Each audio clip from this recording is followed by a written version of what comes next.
శ్రీ గురుభ్యో నమః. శ్రీమాత్రే నమః. 24 నవంబర్ నుంచి 30 నవంబర్ వరకు గల కాలానికి ద్వాదశ రాశుల వారికి ఏ విధమైన ఫలితాలు ఉండబోతున్నాయి, గ్రహ సమ్మేళనాల యొక్క ఫలితాలేంటి, గ్రహ దృష్టుల యొక్క ఫలితాలేంటి ముందుగా తెలియచెప్పుకుంటూ గ్రహాల యొక్క స్థితిని పరిశీలన చేద్దాం. వృషభంలో వక్రించిన గురువుగారు, కుజుడు కర్కాటక రాశిలో నీచ పొంది ఉన్నారు. అలాగే చంద్రుడు సింహరాశిలో, కేతువు కన్యా రాశిలో, రవి బుధులు వృశ్చిక రాశిలో, శుక్రుడు ధనస్సు రాశిలో, అలాగే శనిగారు వచ్చేసి కుంభరాశిలో, రాహువు మీనరాశిలో. వారాంతానికి వెళ్ళేటప్పటికీ చంద్రుని యొక్క స్థితి మాత్రమే మార్పు జరిగి ఉన్నది. మిగతా గ్రహాలన్నీ ఏ రాశులలో సంచారం చేస్తూ ఉన్నాయో వార ప్రారంభంలో అదే సంచారం కొనసాగుతూ ఉంది. చంద్రుడైతే తన యొక్క నీచ స్థానమైనటువంటి వృశ్చిక రాశిలోకి వచ్చి రవి బుధులతో కలిసి ఉన్నారు.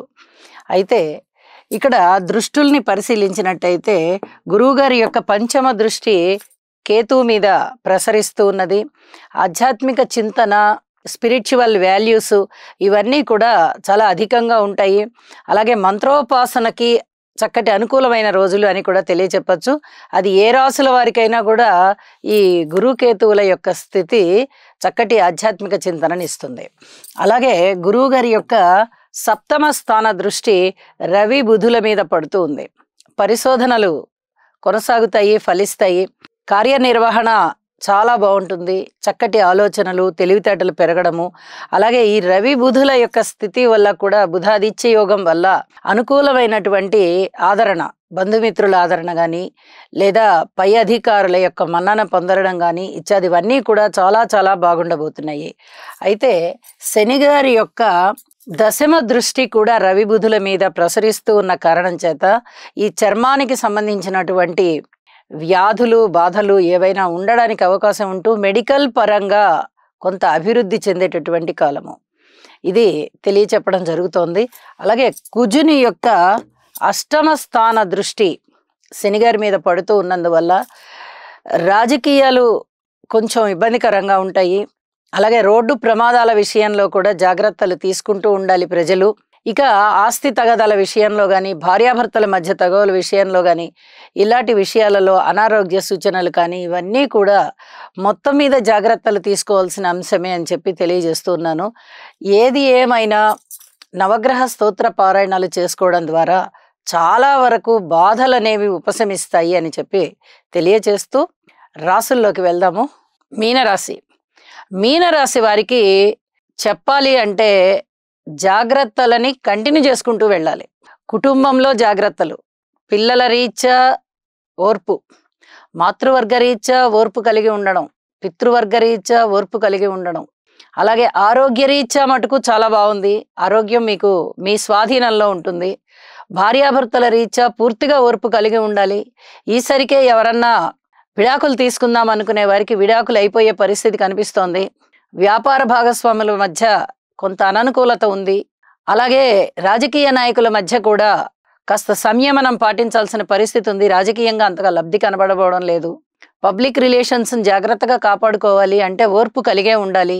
దూరాభార ప్రయాణాల విషయంలో కూడా జాగ్రత్త వహించండి. అయితే ప్రయాణాల వల్ల లబ్ధి కనిపిస్తుంది. ఉద్యోగ జీవితం బాగుంటుంది. ఇంతో అంతో ధనాదాయం దానివల్లనే బాగుంది. ఇది మీ మానసిక సంతృప్తికి కారణమవుతుంది. దుర్వ్యసనాల జోలికి పోకండి. అలాగే ఏదైనా పూర్వం పెట్టుబడులు పెట్టుంటే ఇంతో అంతో ఆదాయం ఉంటుంది. అయితే సంతృప్తికర జీవితం కొరకు మీరు అనేక విధాలుగా భగవంతుడికి పూజ చేసుకోవాల్సి ఉంటుంది.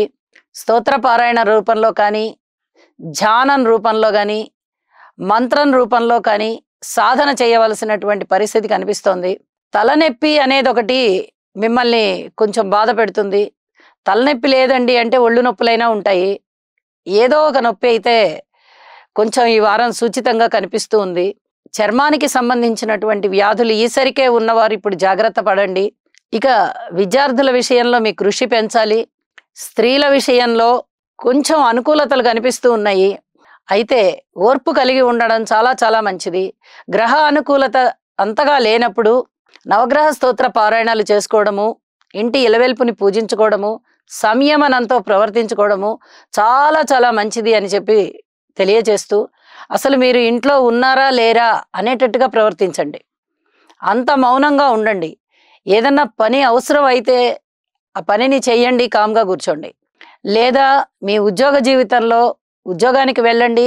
మీ డ్యూటీ ఎంతవరకో అంతవరకు చేసి, ఎవరన్నా పలకరించినా గూడా ఆ అడిగిన దానికి ఒక్కటి సమాధానం చెప్పేసి మౌనం వహించండి. ఏదో ఒంట్లో బాగుండట్లేదండి, లేదా కొంచెం ఆర్థిక ఇబ్బందులు మమ్మల్ని వెన్నాడుతున్నాయండి, కొద్ది రోజులు మౌనంగా ఉండాలనుకుంటున్నాను. ఇలాంటి ఇబ్బందికరం లేని మాటలేమన్నా చెప్పి తప్పించుకోండి. అన్ని విధాలుగా మీకు మనశ్శాంతి పెరుగుతుంది అని చెప్పి తెలియజేస్తూ ఉన్నాను. గ్రహగతులు బాగాలేనప్పుడు ధైర్యాన్ని కూడా తీసుకోవాలి. అపవాదులు వచ్చేటటువంటి అవకాశం ఉన్నప్పుడు మౌనాన్ని పాటించాలి. అనారోగ్య సూచనలు ఉన్నప్పుడు ఔషధ సేవ చెయ్యాలి. అలాగే మొత్తం మీద అయితే సంయమనంతో ముందరికి వెళ్ళడం వల్ల అనేక విధాలుగా మీకు మనశ్శాంతి ఉంటుంది. గ్రహగతులు ఏవీ లేనప్పుడు మనశ్శాంతి తగ్గుతుంది. మీరు మనశ్శాంతి పెంపొందించుకోవడంలో చాలా కష్టపడాలి, చాలా కృషి చేసుకోవాలి. మౌనంగా ఉండడం అంటే మాటలు కాదు, నాలుకని జయించడం. అది రుచిని జయించడం అయినా కష్టమే, మాటని జయించడం అయినా కష్టమే. కాబట్టి ఈ కష్టాన్ని సాధనతో మీ అదుపులో పెట్టుకోండి. మారిన గ్రహస్థితుల రీత్యా చంద్రుని యొక్క స్థితి నవమ స్థానంలోకి వచ్చి అంత పెద్దగా మీకు ఉపయోగాలను ఇవ్వడం లేదు. కాబట్టి అతి జాగ్రత్తలతో వారం అంతా కూడా ఉండవలసిందిగా సూచన చేస్తూ ఉన్నాను. సర్వే జనా సుఖినో భవంతు. కేతు గ్రహం యొక్క అనుకూలత కొరకు ఫలాశ పుష్ప సంకాశం తారకాగ్రహమస్తకం రౌద్రం రౌద్రాత్మకం ఘోరం తం కేతుం ప్రణమామ్యహం.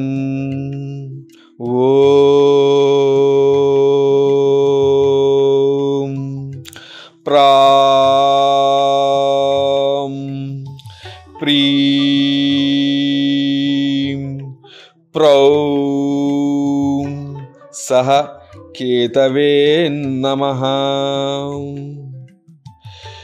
ఈ శ్లోకాన్ని పఠించటం వలన గ్రహదోషములు ఏవైతే ఉన్నాయో అవన్నీ కూడా నివారించబడి మానసిక ప్రశాంతత చేకూరి దుఃఖ ఈతి బాధల నివారణ ఏదైతే ఉందో అదంతా కూడా మీకు తప్పగా కలిగే అవకాశం ఉన్నది. కేతు గ్రహం యొక్క అనుకూలత కొరకు ఫలాశ పుష్ప సంకాశం తారకాగ్రహమస్తకం రౌద్రం రౌద్రాత్మకం ఘోరం తం కేతుం ప్రణమామ్యహం.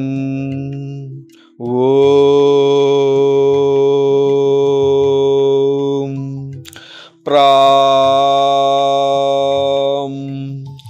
ప్రీం ప్రౌం సహ కేతవే నమః. ఈ శ్లోకాన్ని పఠించటం వలన గ్రహదోషములు ఏవైతే ఉన్నాయో అవన్నీ కూడా నివారించబడి మానసిక ప్రశాంతత చేకూరి దుఃఖ ఈతి బాధల నివారణ ఏదైతే ఉందో అదంతా కూడా మీకు తప్పగా కలిగే అవకాశం ఉన్నది.